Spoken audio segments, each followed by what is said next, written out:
What's wrong with ice cream from a gas station?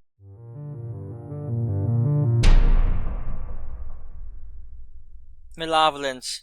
Like Chucky said, this starts out this much like a heist movie. There's a bank robbery gone awry.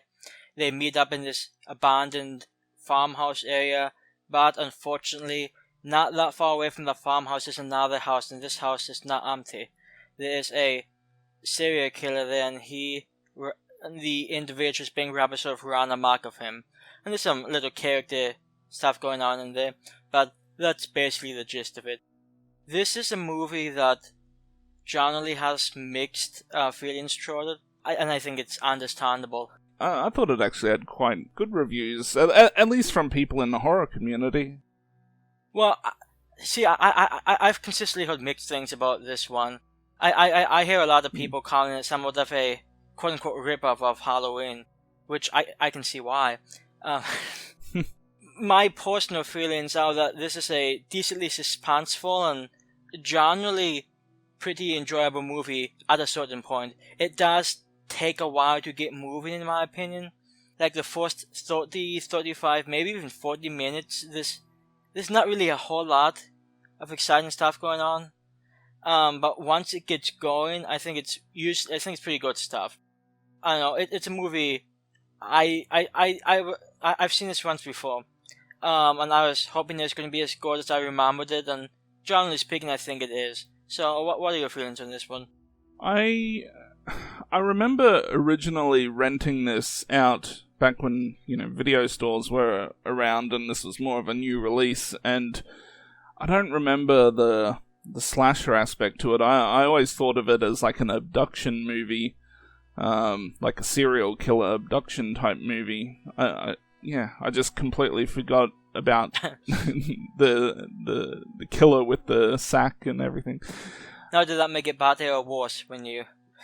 It actually made it better when I rewatched it this time, because I kind of just forgot almost everything about it the last time. I don't even know if I gave it enough attention when I first watched it. But yeah, like you said, it is...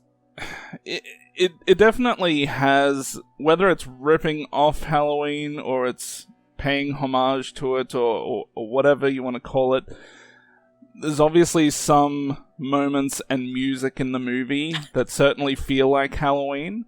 And then obviously the killer feels like a bit of a clone of Jason from Friday the 13th Part 2.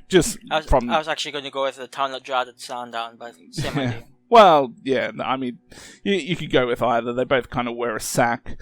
And by the way, I like the sack look. It's simple, but it's pretty effective. Yes.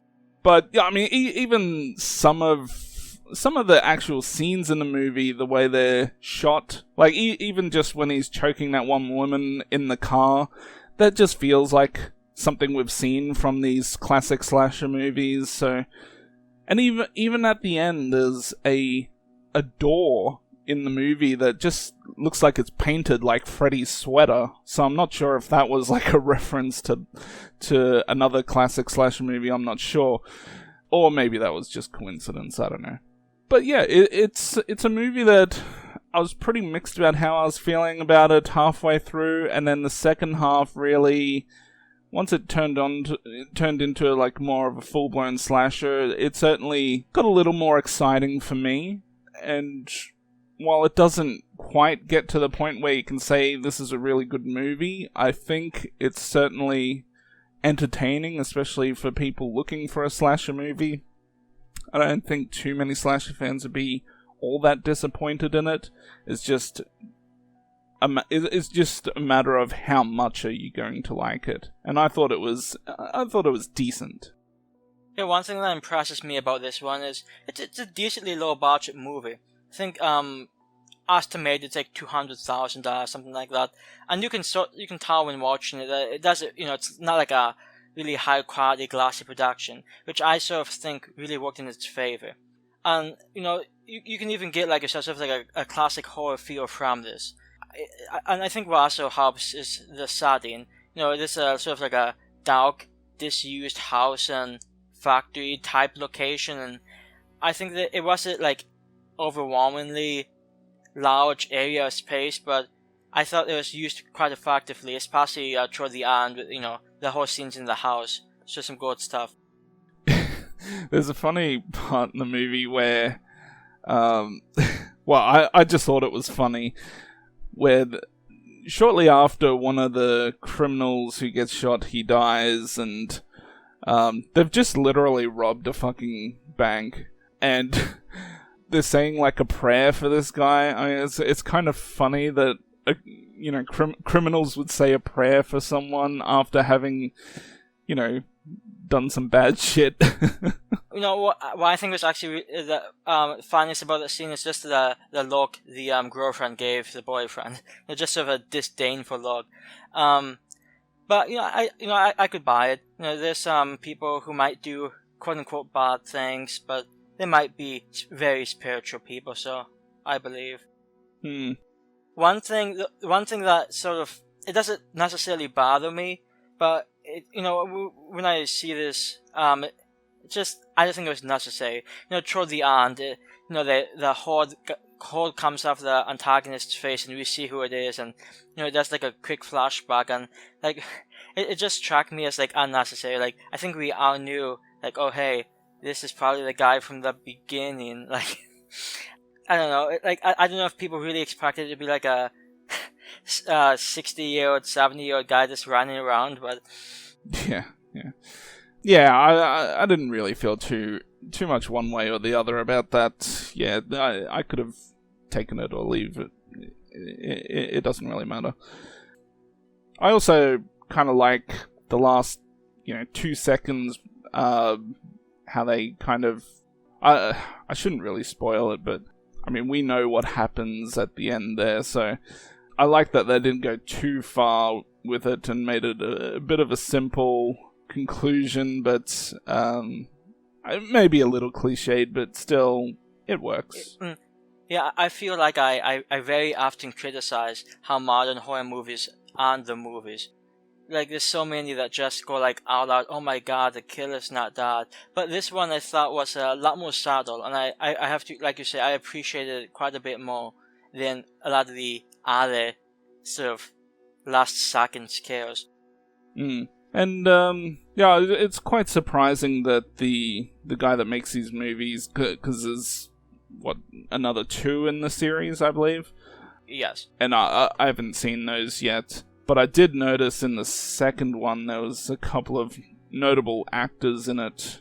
I think there was Michael Biehn from the original Terminator. He's in that. He was one of the main characters in the Terminator, and I think it was Alexandra Daddario. She obviously she's really famous now, so quite surprising to see her in there. And I'd sure love to check out those titties. So. I'll definitely watch the sequel for sure. I have also not seen either of the sequels, but I've heard like genuinely positive things about them. So I'm hoping. I don't know if they'll be quite as enjoyable as this one, but because I think the second one's a prequel, and I don't know if I really want that, but hey, I'll watch it. Yeah.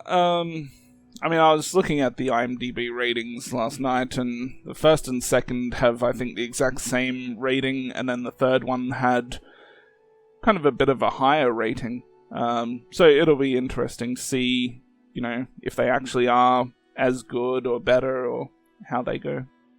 I'll say this is there's a lot of horror, movies that have sequels out there that I don't really, want to see the sequels. Like Robot. Robot has, like 4 or 5 sequels, and I think they're still making them, to be and I don't want to see those. But I wouldn't mind seeing these, because, even though it takes a while to get going, I think it really works once it gets going. And like I said, I think the final product is pretty much a decent movie. Like I said, I've seen this one before, and luckily it stayed as a positive movie for me. I enjoyed it. Despite the slow beginning, I think it picks up nicely, and I really do like, even though rather it be rip-off or homage, I do like the little Halloween, little music things, and I enjoy that. And I also like sort of like the investigation toward the end when they're reading through their journal. I enjoyed that part too. So I'm going to give this movie. I had to think about this. I'm going to give this movie an 8, which at first I thought, hey, that might be a bit high, but the more I thought about it, the more I enjoyed this one. And it's nowhere near a perfect movie, but I did quite enjoy this one, so I think an 8's okay. Yeah, I thought it was pretty decent. I'm going to go with a 7, which I think is pretty fair. I'd say it's pretty close to your rating. I wasn't exactly sure what to expect from it because I couldn't remember most of it, and I was quite pleasantly surprised that it turned into a fairly enjoyable slasher movie as it progressed.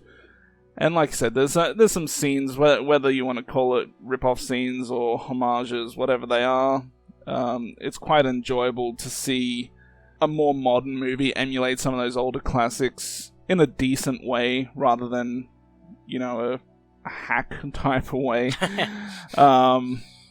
Yeah, so I was pretty happy with what I ended up getting, because I didn't have all that many high hopes for the movie.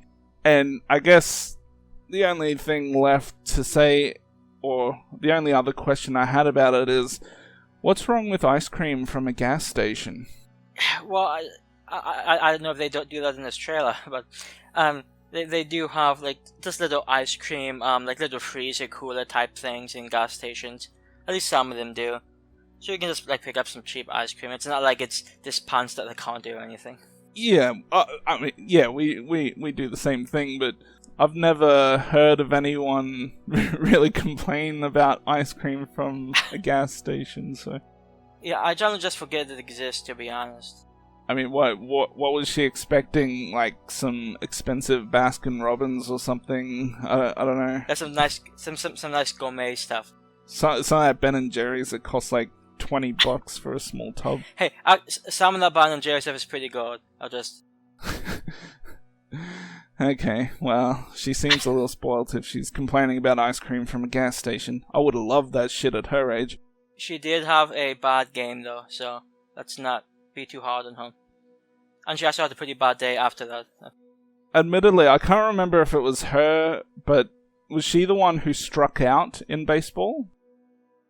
I'm going to say yes, because if she was a pitcher, I'm assuming that would be a good day. Yeah, because as soon as I saw that girl struck out, I kind of went, "Huh, you suck," and I had no idea that was actually one of the main characters. So. I don't know. I guess I'm a bad person. That's quality parenting, but yeah.